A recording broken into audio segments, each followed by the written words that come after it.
الشيطان الرجيم بسم الله الرحمن الرحيم قل لا أجد فيما أوحي إلي محرما على طاعم يطعمه إلا أن يكون ميتة أو دما مسفوحا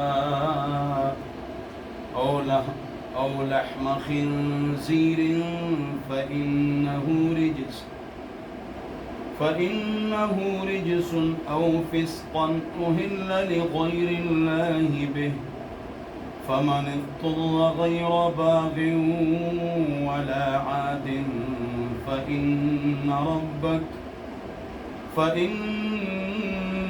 ربك غفور رحیم۔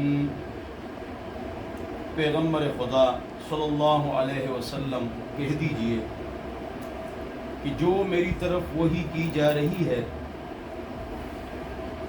کہ جو لوگ جو کچھ کھاتے ہیں کہ وہ حرام ہو، حلال ہے، کھاؤ پیو، ہاں الا ان یکون میتا، ہاں مردار اگر ہو تو مردار کو آپ نے نہیں کھانا،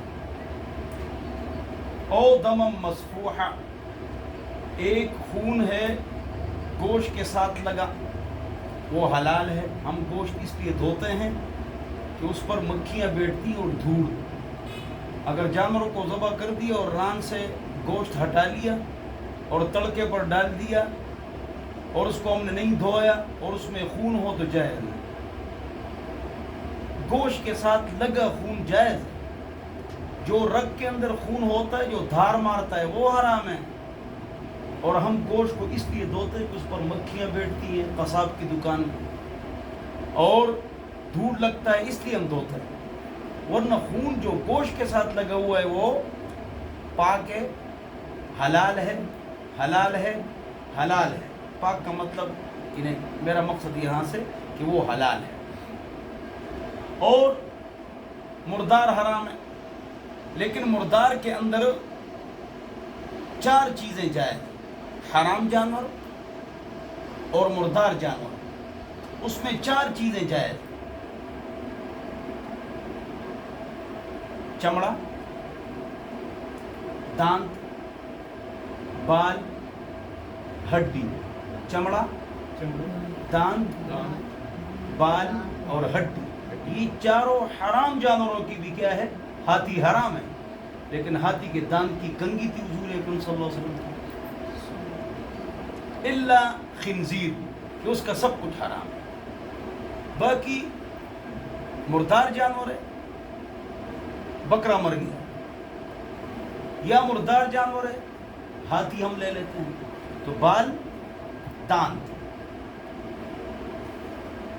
چمڑا اور ہڈی، اس کا استعمال جائے۔ سمجھ گئے میرے پیارے بچے، عقل کے کچے من کے سچے۔ الا ان یکون میتا او دم مسفوحا او لحم خنزیر، ذکر لحم کا ہے مراد کل ہے، ذکر جز کا ہے مراد کل ہے، ذکر جز کا ہے مراد کل ہے۔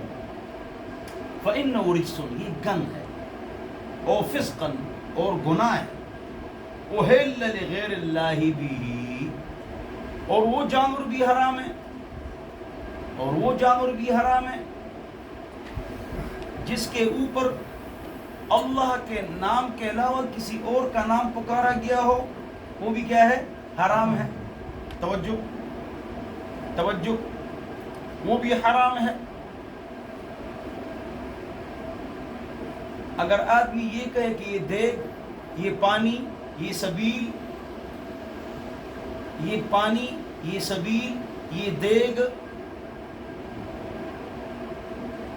کس کا ہے؟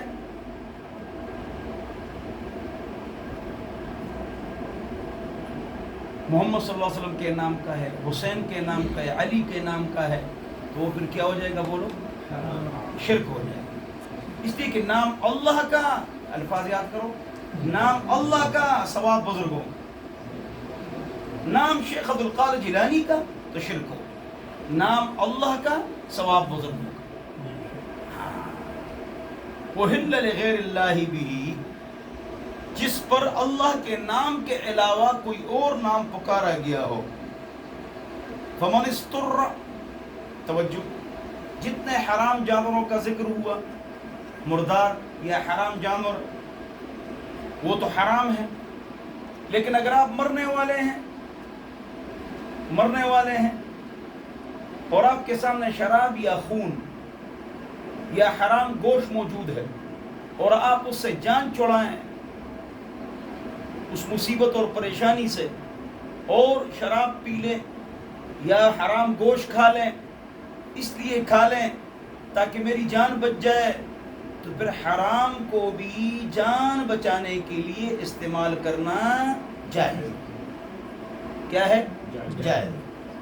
فمن استر، جو آدمی مجبور ہو گیا، اس میں یہ بھی شامل ہے آپ کا گیس کام نہیں ہو رہا ہے، گیس کا میٹر نہیں لگ رہا ہے بجلی، اور آپ جب تک ان کے منہ میں خنزیر کا گوشت نہیں دیں گے حرام رشوت، تو آپ کا میٹر نہیں لگے گا. تو میٹر لگنا آپ کا حق ہے، لیکن رشوت کے بغیر نہیں لگے گا.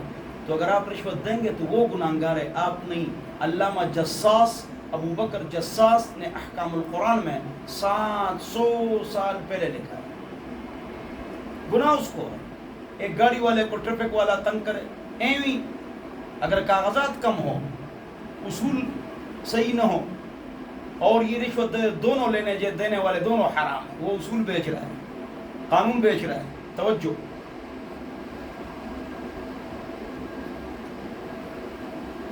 لیکن اگر ایویں آپ کو کوئی تنگ کرے یا اپنا حق آپ اصول کریں اور آپ رشوت دیں، تو لینے والا گناہگار ہے، دینے والا گناہگار. آپ کے گھر میں خرچہ نہیں چل رہا ہے، آپ کے گھر کا خرچہ نہیں چل رہا ہے، آپ کا بیٹا MSc ہے، نوکری تیار ہے، ادھر گھر کا خرچہ نہیں چل رہا ہے، وہ کہتا ہے پیسے دے دو تو نوکری دے دوں گا، تو دے دو، اس لیے کہ گھر کا خرچہ نہیں چل رہا ہے. گناہگار لینے والے، دینے والے. آج کل نوکریاں بکتی ہیں، آپ کو پتہ ہے. تو فرماتے ہیں فمن استر، جو مجبور ہو گیا، غیر باغ ولا عاد. لیکن اگر وہ حرام گوشت کھا رہا ہے نا یا شراب پی رہا ہے تو 3-4 گلاس نہ پیے، غیر باغ، بغاوت نہ کرے، آگے نہ بڑھے اور نہ حد سے تجاوز کرے، تو فإن ربک غفور رحیم. اگر آپ نے حق پر رشوت دے دی، جو MH اور CMH میں کام کرتا ہے یا ٹینڈر لیتا ہے فوجیوں کے، وہ کہتے ہیں کہ بھائی ہم آپ کا ٹینڈر تب پاس کریں گے کہ پیسے دے دو. اگر آدمی کہتا ہے کہ اس نوکری کو میں چھوڑ دوں، تو شروع سے آپ یہی نوکری کر رہے ہیں اور آپ اس کے ماسٹر ہیں، تو اگر آپ کسی اور جگہ جائیں گے تو آپ خراب ہو جائیں گے. تو آپ ٹینڈر لے لیں اور رشوت دے دیں تو گناہگار وہ ہے، آپ نہیں ہے، اس لیے کہ آپ نے تو روزی بھی کمانی ہے. آپ تو حلال کے چکر میں، دوسرا آپ کو حرام میں ڈال دیں. تو پھر یہ کیا ہے؟ حرام ہے اور ناجائز ہے اور گناہ ہے. تو مردار تو حرام ہے، اور حرام جانور ان کی 4 چیزیں جائز ہیں: بال، ہڈی، چمڑا، دانت. یہ حرام جانوروں بھی 4 جائز. ہاتھی کی کنگھی تھی حضور اکرم صلی اللہ علیہ وسلم. ہاتھی کے بارے میں آپ کو پتہ ہے، مسلمان نہیں کھاتے، لیکن شریعت کا قانون کیا ہے کہ حرام اور حلال مردار. بکرا حلال ہے لیکن حرام مردار ہو گیا. تو مردار اور حرام جانوروں میں 4 چیزیں جائز ہیں: چمڑا، دانت، ہڈی اور بال. اللہ ہم سب کو سمجھ عطا فرمائے.